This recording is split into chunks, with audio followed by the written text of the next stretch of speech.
Updates at pinakahuling mga usapin sa mundo ng palakasan. Atin ang pakinggan dito sa Ang Pilipinas Ngayon. Magandang araw. Narito na po ang sports balita. Dinominan ni para-swimmer Ernie Gawilan ang men's 400 meters freestyle S7 para ibigay ang unang gintong medalya ng Pilipinas sa 4th Asian Para Games na kasalukuyang ginaganap sa Hangzhou Olympic Center Aquatic Arena sa China. Malaki ang agwat ni Gawilan kay To Wei Soong ng Singapore kung saan nakapagtala ang Pinoy ng oras na 4 minutes 58.29 seconds kumpara kay To na nagtapos sa oras na 5 minutes 12.16 seconds. Pumangatlo naman si Wang Xiangquan ng China sa oras na 5 minutes and 16.63 seconds. Ito ang ikalawang medalya ni Gawilan sa Para Games kung saan una na niyang nakuha ang bronze medal sa men's 200 meters individual medley SM7. Pag-aari ni Gawilan ang Asian Para Games record sa event na ito kung saan nakapagtala siya ng 4 minutes and 51 seconds sa Jakarta noong 2018.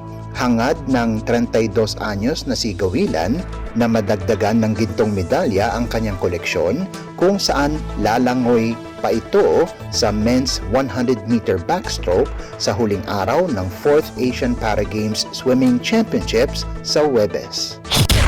Updates at pinakahuling mga usapin sa mundo ng palakasan. Atin ang pakinggan dito sa Ang Pilipinas Ngayon. Bumawi sa second half ang Emilio Aguinaldo College para talunin ang San Sebastian College Recoletos 80-77 sa pagpapatuloy ng NCAA Season 99 Men's Basketball Tournament na ginanap sa Philoil Eco-Oil Center sa San Juan City. Nanguna para sa Generals si JP Maguliano sa nagawa nitong double-double na may 22 puntos, 11 rebounds at 1 assist habang nag-ambag naman sina Nat Cosejo at Ralph Robin ng 16 at 13 puntos ayon sa pagkakasunod. Abante ng 3 puntos ang EYAC sa huling 10 segundo ng laban kung saan sinubukan ng Golden Stags na mapadala ang laro sa overtime subalit hindi naipasok ni Alex Desoyo ang dalawa niyang pagtatangka sa 3 points. Nagtapos si Desoyo ng may 24 na puntos at 4 na boards para pangunahan ang Baste at sinundan ito ni Tristan Felebrico na nakalikom ng 13 puntos at 10 rebounds. Nag-ambag din sina Jesse Sumoda at Neil Castor na kapwa nakagawa ng 9 na puntos, subalit hindi ito sapat para angkinin ang talo sa unang laro ng second round ng torneo. Napaganda ng Generals ang kanilang record sa 6-4 habang bumagsak sa 3-7 ang barahan ng Golden Stags sa team standings. Updates at pinakahuling mga usapin sa mundo ng palakasan. Atin ang pakinggan dito sa Ang Pilipinas Ngayon.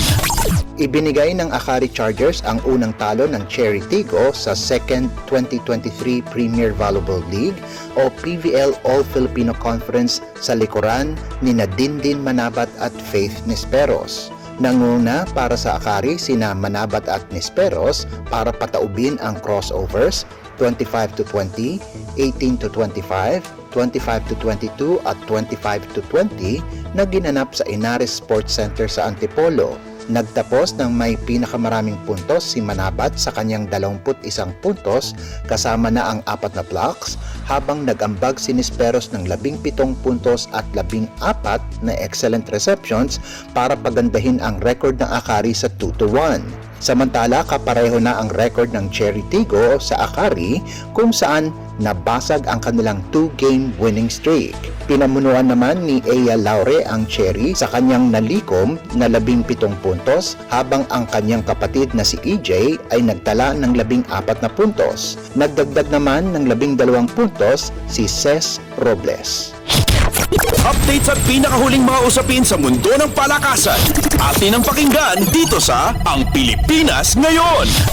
At yan ang pinakahuling balita sa larangan ng palakasan. Para sa Radyo Pilipinas World Service, ito po si Leo Magpayo. Magandang araw. Updates at pinakahuling mga usapin sa mundo ng palakasan. Atin ang pakinggan dito sa Ang Pilipinas Ngayon.